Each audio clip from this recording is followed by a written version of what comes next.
Continuing with my Western Conference and Northwest Division preview. Next up is a team that's I lowered the camera. Next up is a team that's a popular pick with a lot of NBA pundits, gasbaggers, experts, whatever you want to call them, the Utah Jazz. And something that's very interesting to me is the fact that the Utah Jazz, to me, are a paradox. The last 2 years, they've led the NBA in passes attempted. And they were third the year before that. So they've been in the top three the last 3 years. Yet routinely, they're one of the slowest teams in pace. The last 2 years, I think they've been the slowest team. What are you doing? That's like one of those things. It's like we go really slow, but we pass the ball a lot. And it seems to be a lot of aimless, pointless passing because routinely they're also one of the worst offenses in basketball. They're a great defensive team, and it's seeming like you're going for space, but not pace. You're passing, but you're not scoring.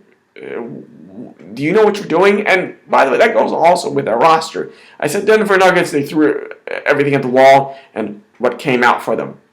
Utah Jazz, same way. I mean, this is a team that drafted Trey Burke, Northland Viking alone, just like me. He's now with the Wizards, but didn't work out. Drafted Dante Exum. Now they traded part of that three-team trade with the Hawks and the Pacers, and they got George Hill. They added Joe Johnson. They added, who else did they add? Boris Diaw, yes.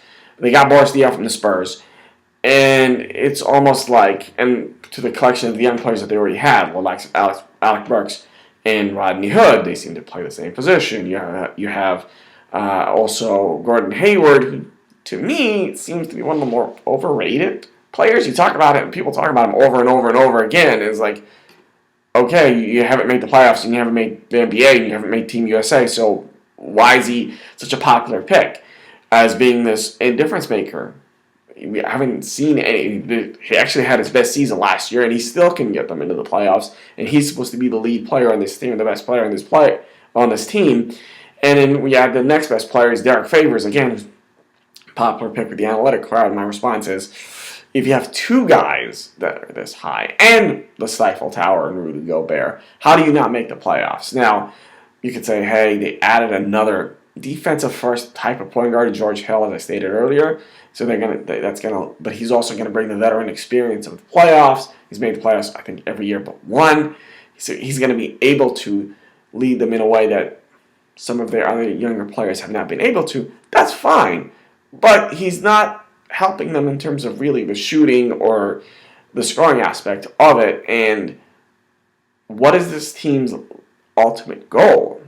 What's this team's limit? It seems like, yeah, they'll make the playoffs almost kind of like by default, but it's like once they get there, they currently have a roster that seemingly will not be able to get past the second round of the playoffs. Now, you could say that they're taking the mantle away from a team that's expected to not make the playoffs this year, the Memphis Grizzlies, as the grit and grind team, but are they? I mean, Memphis, they cashed out basically as the Western Conference, when they got swept, the Western Conference Finals by the Spurs the first year they made it to the first Heat Spurs Finals, and it completely got outplayed.